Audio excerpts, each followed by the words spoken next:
La victoria de Okinawa significaba que los estrategas militares estadounidenses tenían que decidir cuál iba a ser el paso siguiente. A pesar de las aplastantes derrotas, los japoneses no mostraban indicio alguno de rendirse. Algunos comandantes estadounidenses abogaban por una continuación de la campaña con bombas incendiarias. Pero en el verano de 1945 estaba claro que los bombardeos por sí solos nunca derrotarían a Japón. La invasión parecía inevitable. La pregunta era, ¿a qué precio?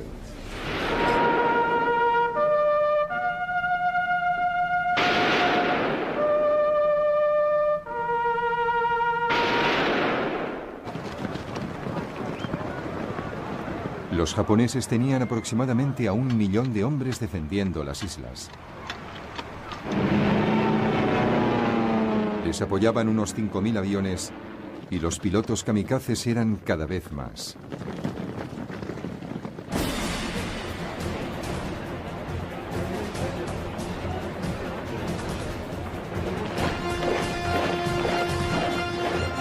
También se podían esperar ataques suicidas de voluntarios civiles. Un baño de sangre parecía inevitable. Se estimaba que se podrían perder más de 250.000 de vidas estadounidenses. En julio de 1945, el nuevo presidente de Estados Unidos, Harry S. Truman, tuvo noticia de los resultados de un programa científico aliado secreto, conocido con el nombre de Proyecto Manhattan.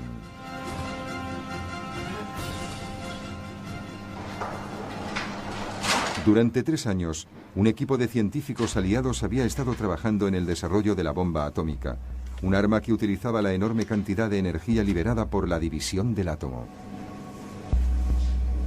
La bomba tendría una fuerza destructiva inimaginable. A principios de julio de 1945, con una inversión de más de 2.000 millones de dólares, la bomba de plutonio estaba a punto para llevar a cabo las pruebas necesarias.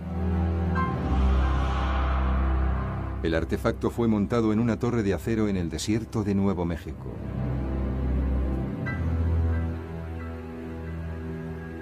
A las 5:30 de la mañana del 16 de julio, daba comienzo la era atómica.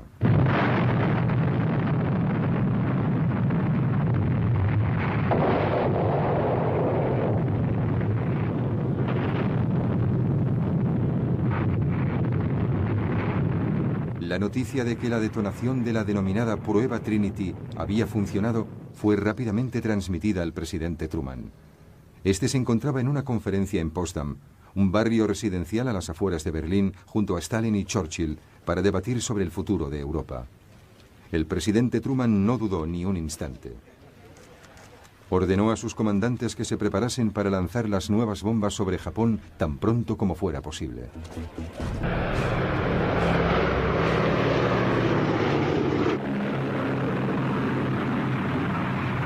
El objetivo era la 4ª ciudad más grande de Japón, Hiroshima. El vuelo hasta allí no presentó ninguna dificultad. A las 8 de la mañana de un día soleado y resplandeciente, el Enola Gay se acercó a unos 10.000 metros de altitud sobre la ciudad.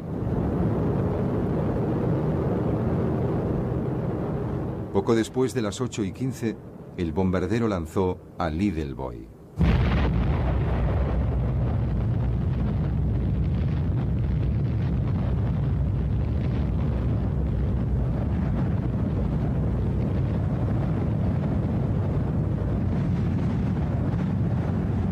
La bomba de uranio tenía una potencia de casi 13.000 toneladas de TNT o trinitrotolueno, un potente hidrocarburo. Bajo la nube en forma de hongo, la temperatura alcanzó los 5.000 grados centígrados. Miles de personas se volatilizaron instantáneamente.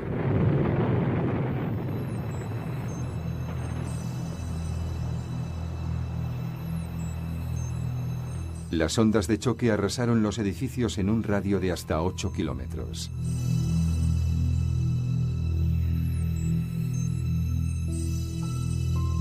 Las estimaciones sobre el número de víctimas mortales varían enormemente, Algunos hablan de 40.000 personas, otros de 100.000.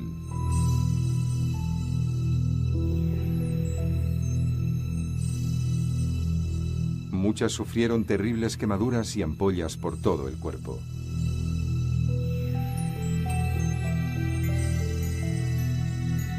Durante las siguientes semanas, miles de personas fallecieron por el envenenamiento producido por la radiación. El 7 de agosto de 1945, el presidente Truman habló al mundo sobre la bomba y transmitió una advertencia a Japón. No nos engañemos. Vamos a destruir completamente el potencial bélico de Japón. Pueden esperar una lluvia de destrucción desde el aire como nunca se ha visto.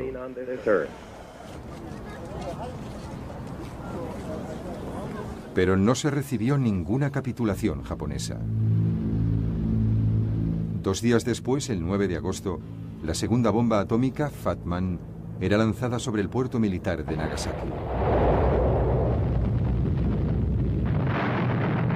Esta bomba era de plutonio y era mucho más potente.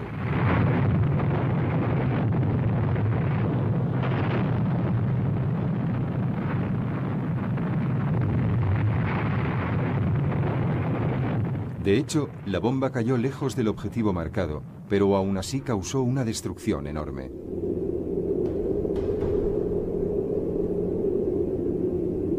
Se estima que entre 35.000 y 50.000 personas fallecieron en la explosión.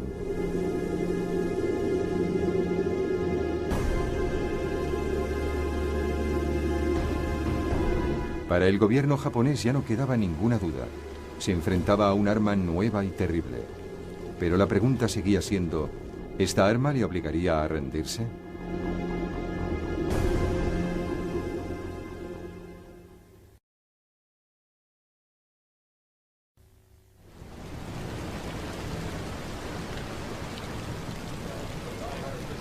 El emperador Hirohito se reunió con sus 6 máximos líderes militares y políticos. El gabinete de guerra estaba dividido. 3 de sus miembros, liderados por el primer ministro, el barón Kantaro Suzuki, abogaba por la paz. Los otros 3 querían seguir combatiendo. Habían llegado a un punto muerto. Rompiendo con cualquier precedente, el primer ministro le preguntó su opinión al emperador. El emperador Hirohito votó por la paz, a condición de que se mantuviese su posición como jefe del Estado. Al día siguiente, 10 de julio, la propuesta fue enviada al secretario de Estado de Estados Unidos, James Barnes. Barnes la rechazó. Solo se aceptaría una rendición incondicional.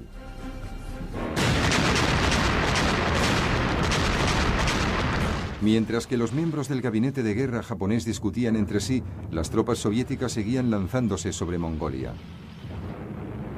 Al mismo tiempo, los cazas estadounidenses sobrevolaban libremente Japón, ametrallando a voluntad objetivos militares y enlaces de transporte.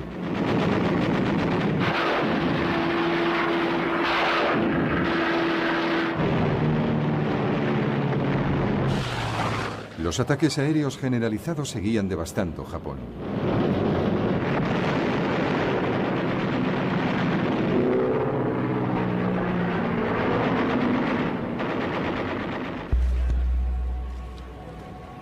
El 14 de agosto, la administración Truman envió un mensaje en el que comunicaba que la posición del emperador se mantendría siempre y cuando este último aceptase las órdenes del comandante supremo de las fuerzas aliadas. Hirohito hizo uso de su enorme prestigio para ordenar al gabinete de guerra que soportase lo insoportable y aceptase las condiciones. Aquel mismo día en Washington, el presidente Truman anunciaba que Japón se había rendido incondicionalmente. Considero esta respuesta como la aceptación completa de la declaración de Potsdam que especifica la rendición incondicional de Japón. Las multitudes cantaban y lanzaban vítores en las calles de las ciudades norteamericanas.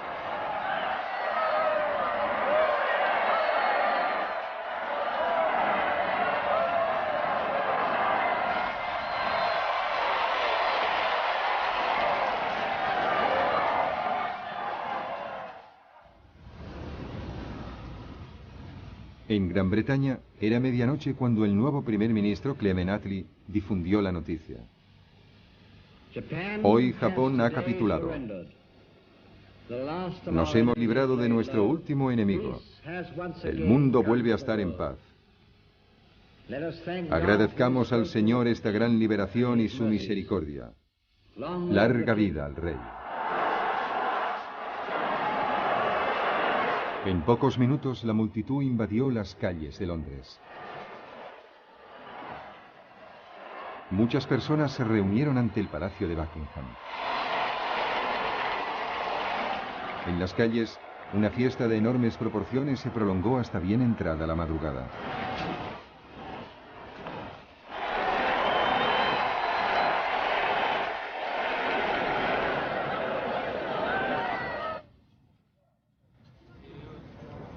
Al día siguiente, 15 de agosto, atónito, el pueblo japonés escuchaba por primera vez la voz de su dios emperador.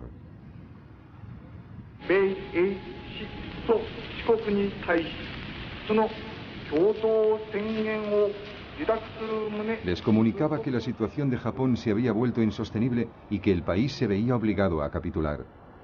Todas las fuerzas militares tenían que deponer las armas. El prestigio del emperador era tal que casi todas las unidades obedecieron.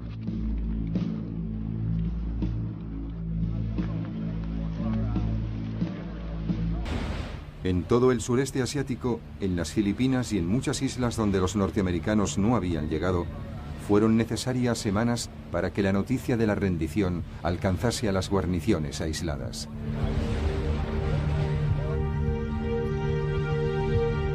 Algunos soldados japoneses se mantuvieron ocultos en la selva durante más de 30 años.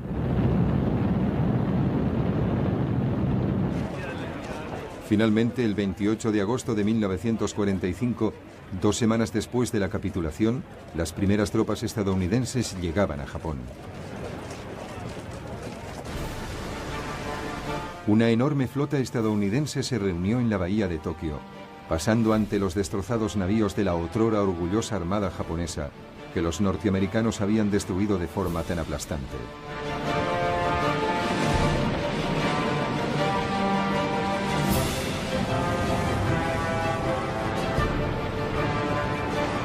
Varios días después, el 2 de septiembre de 1945, una delegación japonesa subía a bordo del acorazado estadounidense Missouri.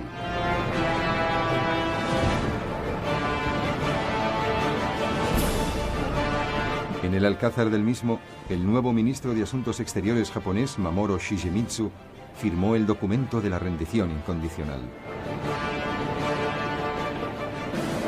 Fue refrendado por el general estadounidense Douglas MacArthur, el hombre que realmente dirigiría Japón durante los 6 años siguientes. Como comandante supremo de las fuerzas aliadas, anuncio mi firme propósito, según la tradición de los países que represento, de proceder a cumplir con mis responsabilidades con justicia y tolerancia. Seguidamente, una fuerza de más de 2000 aviones aliados sobrevoló el escenario con gran estruendo.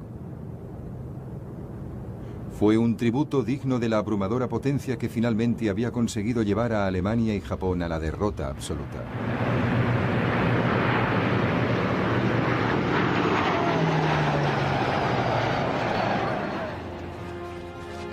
La Segunda Guerra Mundial había finalizado. El deseo inexorable de Japón de hacer la guerra había sido aplastado por un arma de un imponente poder destructivo. Tanto en el este como en el oeste, el mundo sería dividido y compartido de acuerdo con unas nuevas fronteras. Surgirían nuevas lealtades, y nuevos enemigos competirían entre sí para poder ejercer una influencia global bajo el espectro de la guerra nuclear.